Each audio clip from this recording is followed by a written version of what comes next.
Alléluia, gloire à Jésus-Christ. Que le nom du Seigneur soit béni. Que le nom de notre Seigneur soit élevé, soit magnifié dans le nom de Jésus-Christ. Bien-aimé, je bénis le nom de Dieu pour ta vie, pour ce qu'il fait dans ta vie. Qu'en ce jour, sa grâce et sa faveur te localisent et te bénissent au nom de Jésus-Christ. Merci donc de te connecter à moi. Merci de prendre plaisir à me suivre. Merci de continuer à liker, à aimer, à commenter. Merci de m'encourager. Que le nom de Dieu soit loué et que sa bénédiction repose sur ces moments dans le nom de Jésus-Christ. Nous voulons donc poursuivre notre série de vidéos sur la nouvelle naissance ou naître de nouveau. Dans les dernières vidéos, il a été question de la définition, de l'introduction et puis surtout la dernière vidéo là, on a répondu à la question de pourquoi il fallait naître de nouveau. Pourquoi Jésus disait il faut que vous naissiez de nouveau. Pourquoi c'était vraiment une obligation.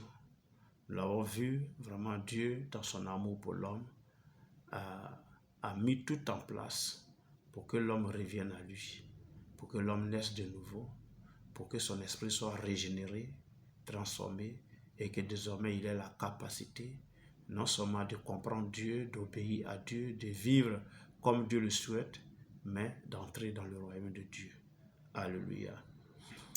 Et aujourd'hui donc nous allons parler du mécanisme de la nouvelle naissance. Alléluia. Le mécanisme. Et donc, parlant de mécanisme, il est question ici de savoir comment on est de nouveau. Amen. Comment on est de nouveau?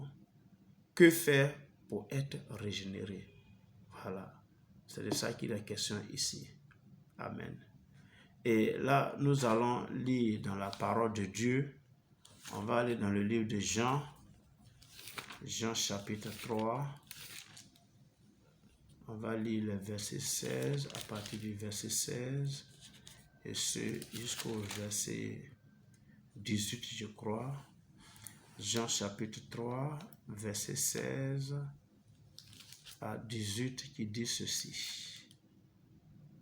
Car Dieu a tant aimé le monde qu'il a donné son Fils unique, afin que quiconque croit en lui ne périsse point, mais qu'il ait la vie éternelle. Dieu, en effet, n'a pas envoyé son Fils dans le monde pour qu'il juge le monde, mais pour que le monde soit sauvé par lui. Celui qui croit en lui n'est point jugé, mais celui qui ne croit pas est déjà jugé parce qu'il n'a pas cru au nom du Fils unique de Dieu. Alléluia. Toujours dans le même livre de Jean, on va aller au Jean chapitre 1. On va voir les versets 12 et 13. Mais à tous ceux qui l'ont reçu, à ceux qui croient en son nom, elle a donné le pouvoir de devenir enfants de Dieu, lesquels sont nés non du sang, ni de la volonté de la chair, ni de la volonté de l'homme, mais de Dieu. Amen. Voilà, donc, pour dire quoi? Pour dire que le mécanisme de la régénération, le mécanisme de la nouvelle naissance là, c'est croire en Jésus. C'est tout. Il faut croire en Jésus. Il faut croire que Jésus est le Fils de Dieu. Il faut croire que Jésus a payé le prix pour notre péché. Il faut croire que Jésus a versé son sang pour expier nos péchés. Il faut croire que Jésus est mort afin que nous ayons la vie. Il a pris notre mort parce que c'est nous qui méritions d'être véritablement à sa place. C'est nous les pécheurs. C'est nous qui devrons mourir à sa place. Et Jésus allait mourir à notre place et il nous a donné lui sa vie pour que nous vivons éternellement. Alléluia. Il faut croire simplement à cela. Amen. Il faut croire à cela. Quand tu crois à ça, alors le Saint-Esprit vient te toucher et le Saint-Esprit régénère ton esprit. Le Saint-Esprit te donne la capacité à véritablement comprendre Dieu, à savoir ce que Dieu veut pour toi, à vivre selon Dieu, à marcher selon Dieu, à mener une vie qui plaise à Dieu. Alléluia. Donc, il faut croire au Seigneur Jésus-Christ de Nazareth, qui a donné sa vie afin que nous puissions vivre éternellement. Donc, croire en Jésus-Christ, et c'est-à-dire, quand tu crois en Jésus, alors tu peux hériter la vie éternelle. On va lire Actes. On va aller dans le livre des Actes des Apôtres, Actes chapitre 16.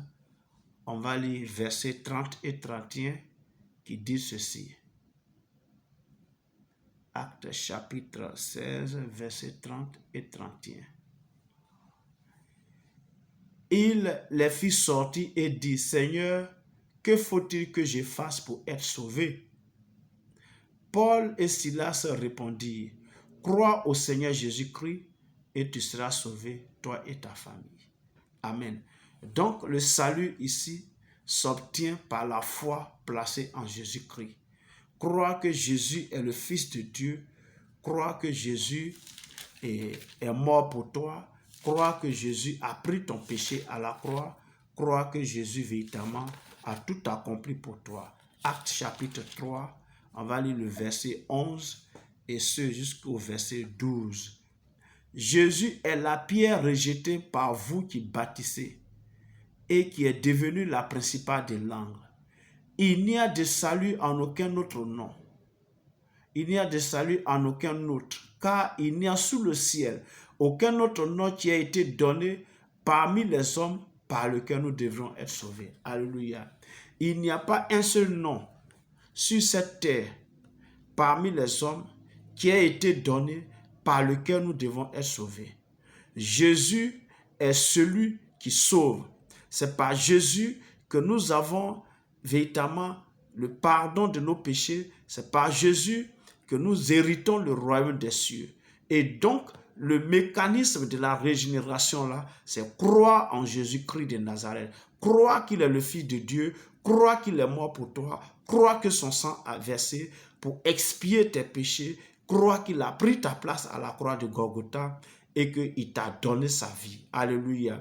Jésus à la croix accomplissait également, c'est-à-dire la justice de Dieu, n'est-ce pas? Il répondait favorablement à la justice de Dieu, parce que la justice de Dieu veut que le sang soit versé pour qu'il y ait pardon. Sans effusion de sang, il n'y a point de rémission des péchés, il n'y a point de pardon des péchés.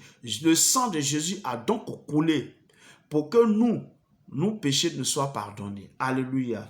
Et c'est ce que nous devons croire. Quand tu crois à ça, alors tu as la vie éternelle. Tu hérites la vie éternelle. C'est de ça qu'il est question. Donc le mécanisme, c'est croire en Jésus-Christ. Alléluia. C'est en croyant au Seigneur Jésus-Christ qu'on est de nouveau. Amen. Mais au-delà de croire, comment cela se passe concrètement? C'est-à-dire, comment la nouvelle naissance se déroule concrètement? C'est vrai, je crois, mais je fais quoi pour que véritablement je puisse considérer que je suis né de nouveau? Amen. C'est par la foi que nous sommes sauvés, la foi placée en Jésus-Christ. Mais concrètement, comment cela se déroule? Et ça, nous allons le voir dans la prochaine vidéo. Il sera donc question de comment la nouvelle naissance se déroule. Alléluia. Voyez-vous, quand physiquement une femme en travail, elle va dans une maternité et puis le médecin accoucheur avec ses assistants vont l'amener à être accouché et l'enfant va sortir de son sein. Alléluia. Voilà. Mais la nouvelle naissance, est-ce que croire seulement suffit? Oui. Mais concrètement, ça se passe comment? C'est de ça qu'il est question dans la prochaine vidéo. Merci de m'avoir suivi. Que Dieu te bénisse, que sa grâce et sa faveur te localisent en ce jour et qu'il réponde véritablement à toutes tes aspirations. Merci de m'avoir suivi. Porte-toi bien et nous sommes à la prochaine au nom de Jésus-Christ. Amen.